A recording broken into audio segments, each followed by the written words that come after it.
On this episode, Regional Sales Manager Danny Windings joins us for a Southern Harvest update. We talk about good yielding test plots and fields, how to manage super dry soybeans, a market update from Turk, a Dicamba label update, and as always, stick around for Joe's corny joke. Hi, this is Joe Mershman. Welcome to Cup of Joe. Season 3, episode number 10. Oh, actually, last week it was our 100th episode, so we hope you enjoy what we have to bring to the table, and we'll continue to work hard to bring you information that can make a difference in your farming operation for profitability. Today we have our semi-regulars. We got Ben and we got Turk and Danny Windings from Southern Illinois, our regional sales manager down there. So again, we want to talk about yields because that's right now the name of the game, and we also would like to talk a little bit about markets again and bring you up to date on some of our the registrations that are going through the system right now that could affect supply of beans. So Ben, let's just start with you. I see you're starting to assemble a test plot data book. Yep. So we are looking at different test plot data. Within the past couple of weeks, we're seeing test plots come off. Kind of wanted to highlight some of the varieties that are hitting the top of the bell. Cheyennes seem to be a really nice bean this year. In our 2.0 offering, they're winning some plots. Osages are looking really nice, as well as Apaches. So that'd be a 2.5, and our 2.6 are winning some plots as we get into the 3.0s. The Kennedys and Monroes look awesome. They look awesome from here all the way down into Danny's neck of the woods where his guys are at. The Kennedys and Monroes are kind of flip-flopping back and forth, taking first, second, third spot. That pushes us into the Austins. I think everybody loves an Austin where they can get it to fit. That's our 4.0. It's the one that's got, that's just a bean that can be planted everywhere. It throws really large seed size.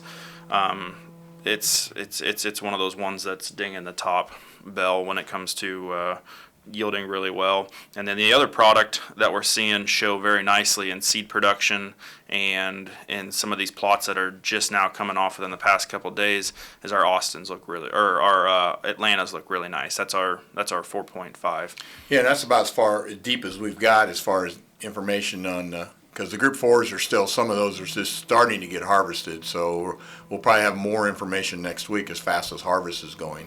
Right, and things are drying down really fast, which brings us into the second topic. I've had a couple phone calls from guys that have been asking, my beans are down to 8.5, my beans are down to 9% moisture. What do I do? Do we sit back and wait, or do we keep harvesting? And I guess let's just touch on that a little bit on what your guys' thoughts are. Obviously, from my perspective, the longer the soybeans are out there, they're aging. You got things going on that are trying to break down the stalk, the pod, and whatnot. So you got to be concerned about shatter. I mean, shatter is one of the things that concerns me, particularly if you had stress of any type, particularly drought stress. Shatter's more prone in that situation, but any type of stress can affect shatter. But Turk, is there a magic formula for putting moisture back in other than rain? Well, the best way to do it is rain. Again, we need to kind of distinguish between commercial and seed production too, because seed production, once it dries down and then swells back up again, it always drops germ. You're going to have some cracking of those seed coats, which does not help our germs. So two different things here. But from a commercial beans, once they get dry, you're giving up a lot of bushels, and so. Can you put moisture back in? Yes. Slowly. Very slowly. And you're talking in the bin, right? In the bin. Once you put them in the bin, you can bring that moisture back up, but it has to be done very slowly, and it can't be done on a rainy day with high humidity. It's got to be done. There's actually charts for how to do this, and you have to watch humidity and temperature both, because you can put it back in there very slowly, but it takes a while, and you need to have a lot of air. You can't do it with a aeration fan, so to speak. You have to actually blow up from the bottom, and you have to have enough air capacity to be able to do that. But you can put some back in, and again, bins that have a stirrator or something like that actually work better. That's hard on seed quality, but what happens is, and I've seen guys try to do this, they'll turn their fans on when it's raining. And I've actually seen bins split open after they did that because the beans will swell, all the weight's on top of them, and it just split the side of the bin out. So you got to do it slow, and you got to do it when the humidity is about 65% at most, I think. Again, depending on what the temperature is, but you got to do it slow, and you can put some back in. But there is no really good way to do it. Again, if the commercial beans and it looks like it's going to rain the next day or two, I probably would wait, slow down and wait, and go to corn, do something else. If they're commercial beans, let that moisture get put back in because it is higher yield. You're giving up yield when you're giving up 8% beans. There is another piece to this thing too, but the longer soybeans are in the field, they seem to lose yield too. Mm-hmm. In other words, so every time they go through a cycle of wet dry, they seem to lose yield too. So, so that's the dilemma the farmer's in. If he's got dry seed, dry grain, do you wait for a rain to bring the moisture up? But then the longer you wait, you run the risk of weather issues and then loss of yield just because of the aging process. That's a tough one for a farmer to decide on. But again, you got to have the right equipment to put moisture back in the bin. It's got to be pushed up, and you got to get a lot of air moving through those beans. You just can't siphon it in. You've got to push hard, right? Well, every day, the dews and combining later at night can help you with those dews coming in. Your moisture is going to go up as well. And I've known guys that'll combine very late. You can actually set your combine up to get that. As long as you're getting the beans knocked out of the pods, you can combine late in the evening and combine some higher moisture beans.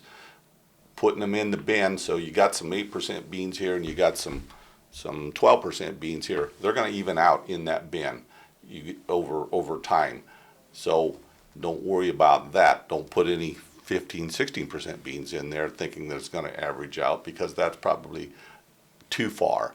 But you can put some higher moisture beans in there. And these new heads now, you can combine pretty tough beans and they'll feed right through. The key is to get them all knocked out. Make sure don't have harvest loss behind that combine. Tough decisions for farmers to make, but I know most farmers, they want that crop in the bin. There's another piece to this puzzle too. I understand on Thursday they were bidding $11 for soybeans in St. Louis for beans on the cash basis. Holy cow! That has really snuck up on farmers. And I know last week, Turk, you were saying, and I said this advice is free, but better reward this market in some way.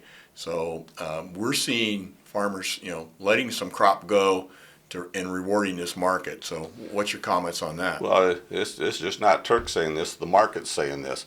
The nearby contracts are the highest of all contracts. So the market is saying, I want beans now.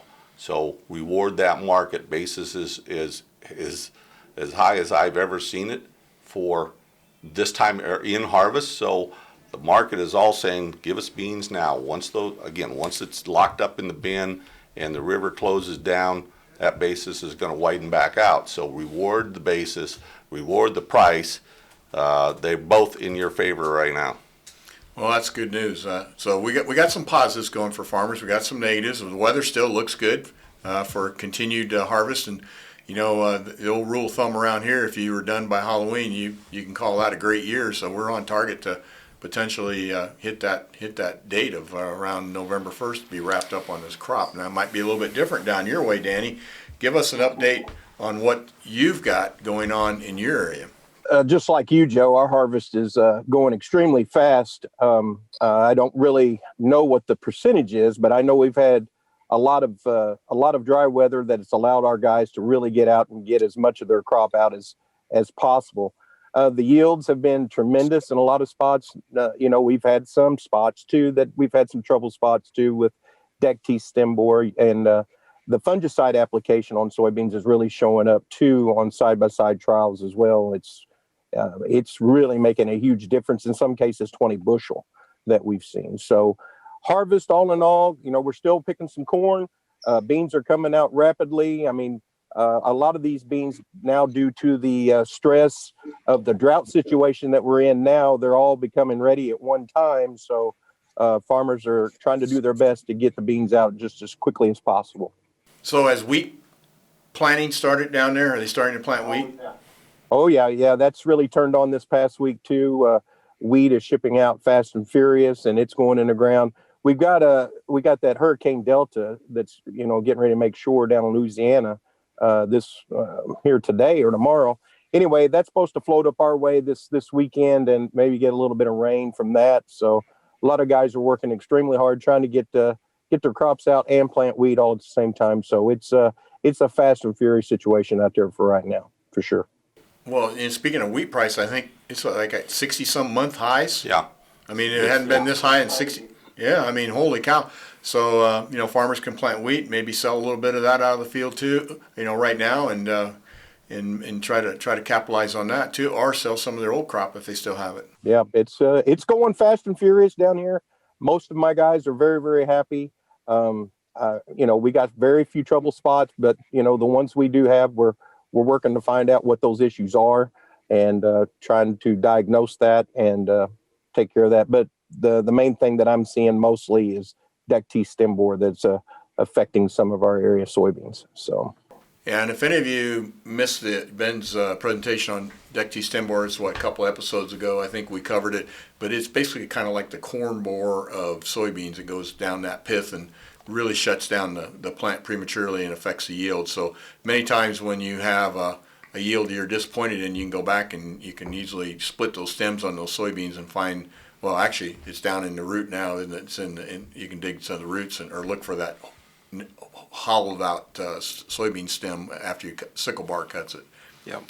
But so we got a lot of positives going on. We got farmers always have their challenges, and I can bring you up to date on quality on as far as what we're seeing here at West Point. The plant's running. The color sorters are doing a great job helping us on our uniformity and also just overall appearance. Beans this year we're seeing at West Point are smaller. They're running around that 2,800 to 3,300 mark. Down south, we're just starting some things down at Olmsted, but I think you're going to see beans maybe a little bit on the larger side. Is that fair to say, Danny? It's fair to say, yeah.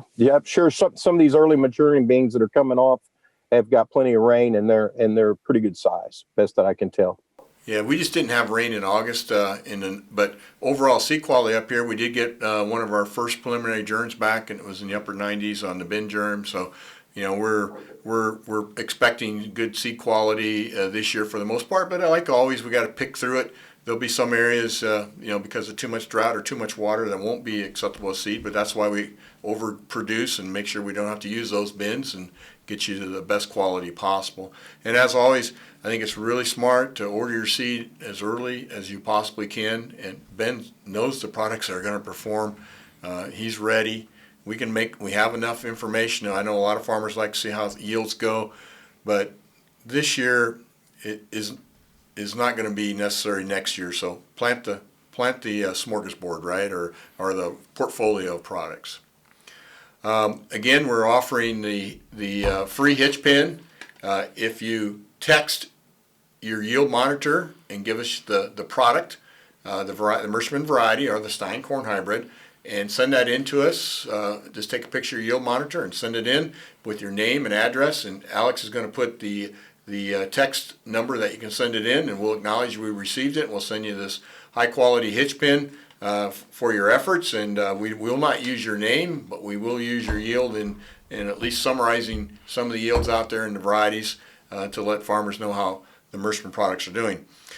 Another topic that we talked about, we wanted to cover today, is a little bit about Extend Flex has been approved in the European Union. That was their last stumbling block. But we wanted to make sure farmers know there's, 20 million units of supply, roughly, according to what Monsanto Bayer has reported. That's their number, yep. 20 million. So, if we plant 90-some million acres, it tells you what percentage of that they can supply. And, of course, it may vary in Group 3 and Group 2 country versus Group 4. But the bottom line is if you're planning to go that route, my advice to you is be prepared for the sell and substitute. That's what a lot of companies like to do. Say you got a big supply, and then at the last minute they'll switch you to extend. Now, where we at on the Dicamba registration?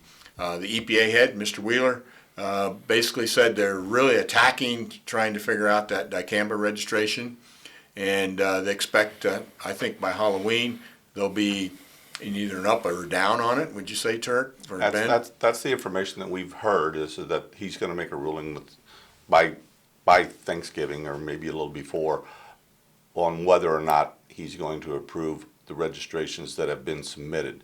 It's not to say they might go back and try and make some or put some additional restrictions on them or whatever, but his message is that he will be in compliance with the Ninth Circuit Court so that they won't have any issues with it, and whatever that means is yet to be determined. Pretty much reading the article, I interpreted it to say that they're going to get this thing done as quick as possible because farmers really need to know where their status is on if they can apply post-application, post-emergence dicamba.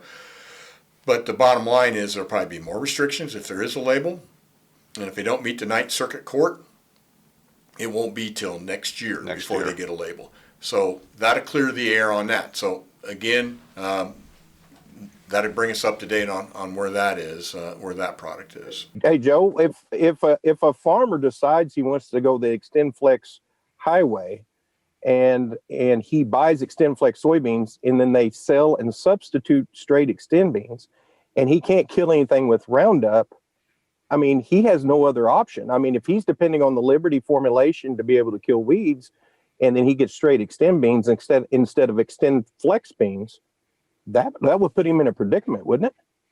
Yeah, you'd be in a bad place if there was not a Dicamba label. Dicamba's a very good, effective herbicide. Nobody ever argues that, but it's extremely volatile. I mean, there's just, Ford Baldwin, retired weed scientist from University of Arkansas, sent up Turk and I a note, and Ben, about there's a lot of tree damage that we're seeing, particularly sycamore trees, and he said it's just that's what they got to get under control, because we're not going to have any trees in some of these southern towns where they spray multiple times during the year and all the different things. So and he's documented that all the way up to Kankakee, Illinois.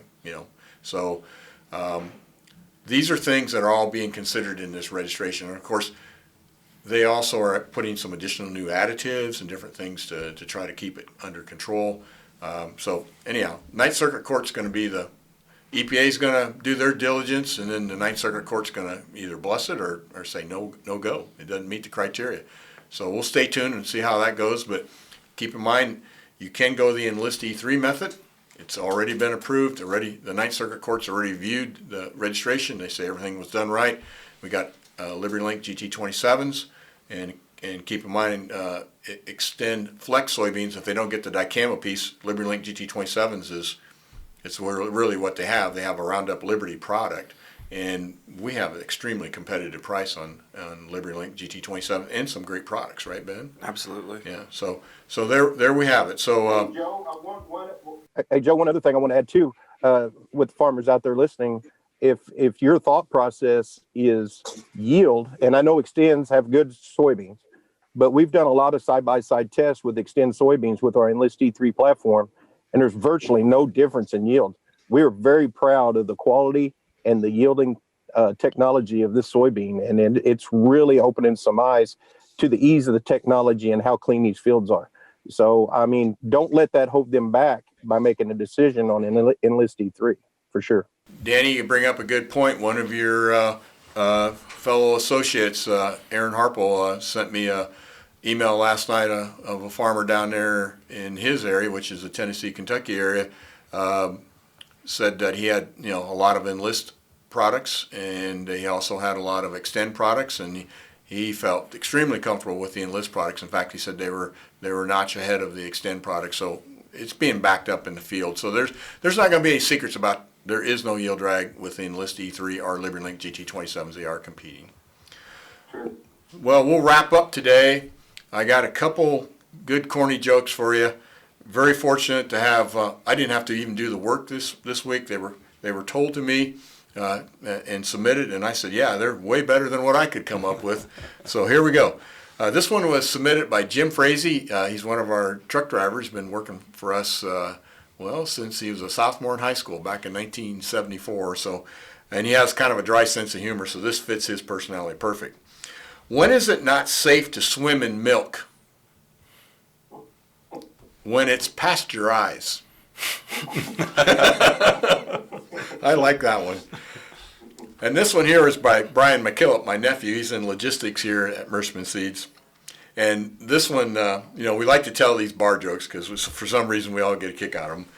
A man from Louisiana, okay, he walks into a bar and orders a Corona and four Hurricanes.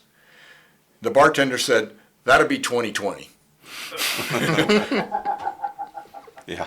Because the coronavirus and they've had four hurricanes, and those are names of drinks. Okay, everybody got it. All right. We better quit while we're ahead.